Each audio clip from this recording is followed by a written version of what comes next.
The tale unfolds in the bustling city of Seoul, Korea, where amidst in the middle of the city, where the routine hustle of people going about their daily lives minding their own business, two women engage in a conversation discussing about their love lives. Little do they know that their world is about to be shaken as a state of national emergency is declared through a text on the brown-haired lady's phone, catching them off guard. While the woman starts to stutter, she continues to hope that the whole thing must be some sort of prank or joke done on them. The black-haired lady curiously asks to see she simultaneously receives a text coming from the government in a state of emergency as well. As the government's alarming text messages flood everyone in the surrounding vicinity's phones, panic sets in. The initial disbelief gives way to a hope that it might be a prank. However, the sudden blaring of sirens and the sight of an obnoxious huge creature submerges from an ominous purple portal resembling a massive octopus, with countless eyes and a wide mouth with sharp teeth, hovering overhead the city's sky dispel any doubt. This is no joke. 15 days later, news portals worldwide cover the invasion of monstrous creatures across the globe. High-ranking officials gather for urgent talks, realizing the gravity of the situation.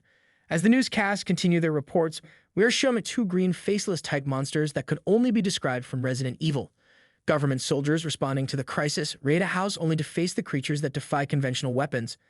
Bullets prove ineffective as the captain of the squad orders the Private Kim to shoot a grenade launcher in hopes of eradicating the monster.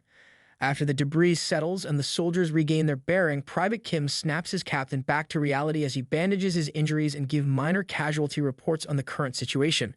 Private Kim then shows his captain what remains of one of the creatures that survived, concluding even a grenade launcher fails to completely destroy them entirely. Even without a head, the creature still lives.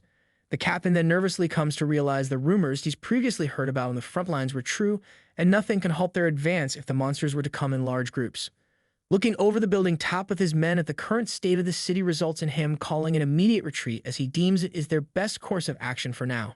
Meanwhile, the United States Air Force is in disarray as a colossal dragon emerges mysteriously. Nuclear weapons have no impact on the relentless monsters. Amidst the chaos, a man wearing a golden mask and futuristic techwear appears through a yellow portal. He looks at the TV examining the predicament humanity is in as he verifies the situation. The president of Korea then nervously asks the mysterious man to reveal his identity. Introducing himself as the master of the multidimensional space alliance, he proposes to the president that he'll lend his power to the humans, giving them a chance to combat the chaos, but the Earth must join their alliance. The president, realizing the dire circumstances, although hesitant, accepts the offer and the agreement is made. The man reveals a lightning cube, signaling the beginning of a game that will determine the fate of their world. Uncertainty and trepidation grip those who bear witness to this extraordinary event, as the battle for human survival on Earth takes an unforeseen and unimaginable turn. The fate of Earth now lies in the hands of the Multidimensional Space Alliance and their enigmatic game. The scene shifts 28 years into a bleak future, where the world lies in ruins and a group of people engage in a fierce battle shooting their guns against monstrous creatures. Amidst the chaos, one man named Mr. Lee Hanyeol is urged to remain focused as their porters should never be disturbed from the relentless onslaught by battle in the first sight. The monstrous creature they face appears to be a grotesque fusion of a pale crocodile, tortoise, and dragon-like features. These people are hunters whose dormant powers have been awakened, enabling them to confront the otherworldly monsters emerging from mysterious portals. A little over 2 decades earlier, the world faced a massive invasion of monsters, plunging humanity into a desperate crisis, with hope hanging by a thread.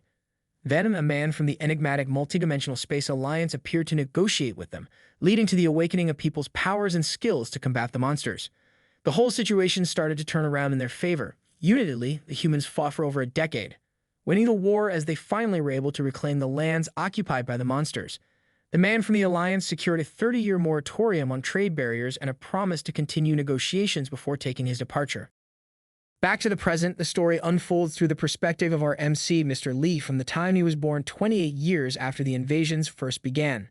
As Lee's gang bravely charges at the monster one by one, tragedy strikes when one of their team members is obliterated in a daring but ill-fated attack from the creature's tail whip throwing him across the field. They realize the monster's silver-scale lizard nature makes it resistant to flame and inflicting little to no damage at all. And when it creates a magical light source, their shield man steps forward to protect the group.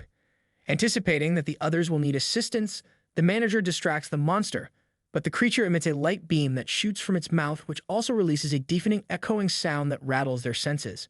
As the situation turns dire, a man named Kim manages to strike the monster with a swift attack, prompting them to flee for their lives. However, the attack only agitated the creature, leading it to once again let out a very loud, excruciating scream. Kim falls while running, and the group contemplates sacrificing him for their survival. Unwilling to back down, Lee summons all his courage, charging his weapon, and discovers the monster's weakness, enabling him to launch a direct attack. With the fate of their group hanging in the balance, Lee's determination to exploit the monster's vulnerability ignites a spark of hope in the midst of the devastation. As the battle rages on, Lee and his companions are faced with peril and uncertainty, standing united against the monstrous forces threatening their world.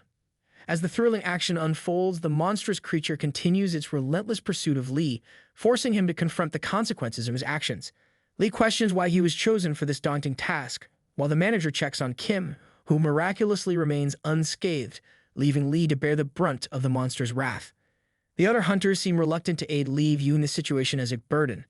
Feeling foolish for expecting help from them, Lee is left to wonder about his next move as the relentless monster closes in on him. Amidst the chaos, Lee spots a towering pillar of electricity nearby, a potential lifeline to buy some time. Knowing he only has one chance, he aims his gun and expertly shoots one of the wires, causing the pillar to collapse onto the monster. While he initially thinks the pillar's impact will save him, the situation changes as the monster retaliates swiftly, hurling Lee away with great force. A mysterious woman with a golden glowing eye necklace awakens as she feels it's been long-awaited time. Disoriented, Lee hears a voice calling out to him, initially dismissing it as a figment of his imagination. But the voice persists, and Lee comes to realize that it is not just in his head, it's a genuine entity. The mysterious voice claims it has awakened after a 10,000-year slumber and is determined not to perish. It offers Lee temporary special abilities and advises him to use the bayonet that fell from his bag. As the newfound skills take effect, Lee gains a power called Pierce, as a screen displays in front of him with its skills effects. Immediate death with high probability of stabbing the opponent's nominal warp, aware that time is running short due to the skill's active duration. Driven by determination, Lee races back towards the monster, determined to find and exploit its weak spot as he races against the remaining skill time with 15 seconds left. Jumping high into the air with 5 seconds left, he aims for the creature's neck, successfully hitting the presumed vulnerable point, causing the lizard-like monster to perish swiftly with the skill's instant death. As Lee basks in the victory, stuttering to himself that he won, the mysterious voice congratulates him on completing his first hunt, likening it to an end to his tutorial. The voice introduces itself as Cabus, identifying Lee with a code number and an ID.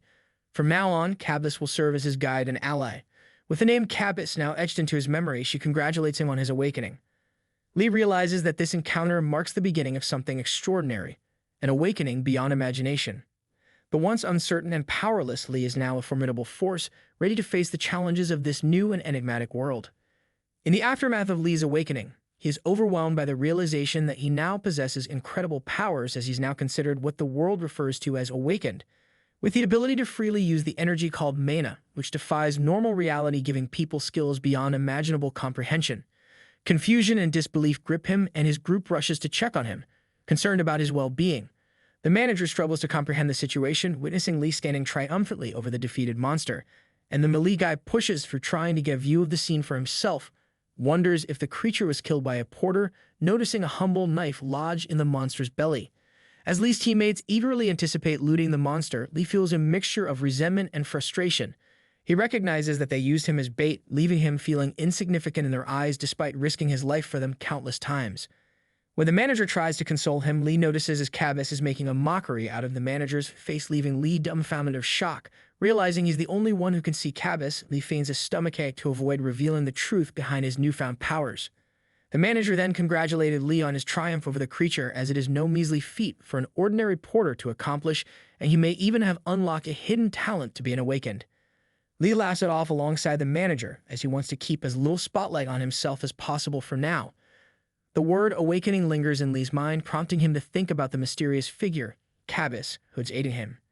As the manager communicates with a messenger through a walkie-talkie, Lee refrains from disclosing the truth about Cabus, realizing it's best to keep it a secret. Their work begins as they handle a briefcase and prepare to dismantle the monster's materials. Lee, skilled in this task, uses his chainsaw.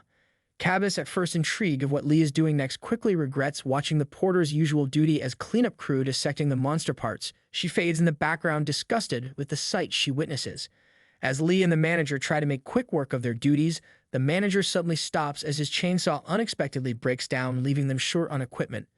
Despite the setback, Lee accessing the situation knowing they're already short-handed with no spare dismantling equipment, he reassures the manager to continue his process as Lee finishes the job himself, faster than usual, and to his surprise, he gains the skill of creature dismantling.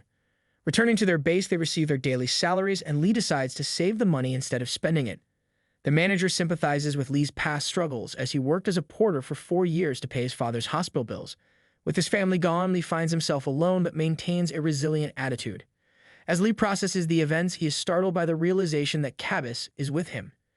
She encourages him to think of her as an extension of himself, initiating an awkward yet intriguing bond between them. A passing mother and baby observe Lee's peculiar behavior, brushing him off as eccentric. Amidst the remnants of the battle, Lee's journey has taken an unexpected turn, granting him extraordinary powers and a mysterious ally. As he navigates this newfound reality, he faces both the challenges of the monster-infested world and the emotions stemming from his past struggles and newfound abilities. The bond between Lee and Cabis unfolds, offering a unique partnership as they embark on a captivating and perilous adventure together.